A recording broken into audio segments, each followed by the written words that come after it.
الرحیم، السلام علیکم۔ میرا نام زاہدہ خان ہے اور میں چیف ایگزیکٹو آفیسر ہوں پاکستان ہیومن ڈیولپمنٹ فاؤنڈیشن کی۔ ہمارا جو ادارہ ہے PHDF، ہم لوگ ڈفرینٹ تھیمیٹک ایریاز پہ کام کرتے ہیں اور اس میں خاص طور پر جو ہمارا فوکس ہے وہ وائلنس اگینسٹ ویمن اور خواتین کے حقوق ہیں۔ خواتین کے حقوق کی میں نے بات کی تو آپ کو پتہ ہے کہ عورت کے بہت سارے رشتے ہیں، بہت سارے رشتوں سے وہ پہچانی جاتی ہے۔ اس میں وہ بہن بھی ہے، وہ ماں بھی ہے، بیوی بھی ہے اور بیٹی بھی ہے۔ بیٹی کی ہم بات کرتے ہیں تو ہمارے آج کی اس دور میں بھی بیٹیوں کی پیدائش کو کوئی بہت زیادہ خوشی کا باعث نہیں سمجھا جاتا، آج بھی معیوب سمجھا جاتا ہے اور آج بھی لوگ اتنی زیادہ خوشی نہیں مناتے بیٹی کے پیدا ہونے پر جو کہ بیٹے کے پیدا ہونے پر منائی جاتی ہے۔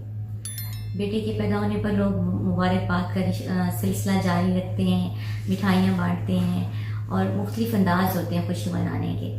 بیٹی کی پیدائش پر اول تو کوئی مبارکباد دیتا نہیں ہے، اگر کوئی کھلے دل کا مظاہرہ کرتے ہوئے دے بھی دے تو ساتھ یہ ضرور کہتا ہے کہ کوئی بات نہیں یار، اللہ آپ کو بیٹا بھی عطا کرے گا۔ جبکہ بیٹی رحمت ہے، اللہ تعالیٰ خود فرماتے ہیں، انہوں نے بیٹی کو رحمت قرار دیا ہے اور کہتے ہیں کہ جب اللہ خوش ہوتے ہیں تو وہ مہمان بھیجتے ہیں، جب اور زیادہ خوش ہوتے ہیں تو بارش برساتے ہیں اور جب حد سے زیادہ خوش ہوتے ہیں تو وہ بیٹی عطا کرتے ہیں۔